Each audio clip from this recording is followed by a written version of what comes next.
বাংলা সেবা কেন্দ্র ইউটিউব চ্যানেলে আপনাদের স্বাগতম। এই মুহূর্তের সবথেকে বড় খবর, সিবিআইয়ের হাতে উঠে এসেছে সাদা খাতা জমা দেওয়া পরীক্ষার্থীদের তালিকা।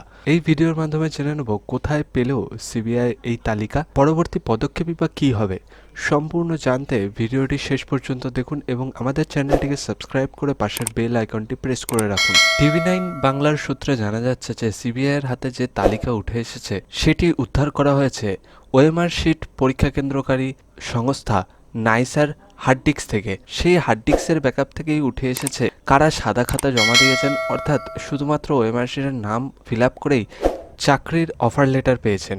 তাদের প্রত্যেকের নাম ধরে ধরে ডেকে নেওয়া হবে নিজাম প্যালেসে। সেইখানে জিজ্ঞাসাবাদ করা হবে কাকে টাকা দিয়েছেন, কত টাকা দিয়েছেন, কার সাথে যোগাযোগ করেছেন, প্রশ্ন কোথায় পেলেন। এছাড়াও তাদেরকে সাথে নিয়ে যেতে হবে চাকরির অফার লেটার এবং মাইনার পে স্লিপ। সিবিআই সূত্রে জানা গেছে 4 রকমের দুর্নীতিতে আপাতত 4,327 জনকে অযোগ্য বলে চিহ্নিত করা হয়েছে। সেই অযোগ্যদের মোট 6টি তালিকা তৈরি করা হয়েছে। প্রত্যেক তালিকা থেকেই বেশ কয়েকজনকে নিজাম প্যালেসে ডাকা হয়েছে বলে জানা যাচ্ছে।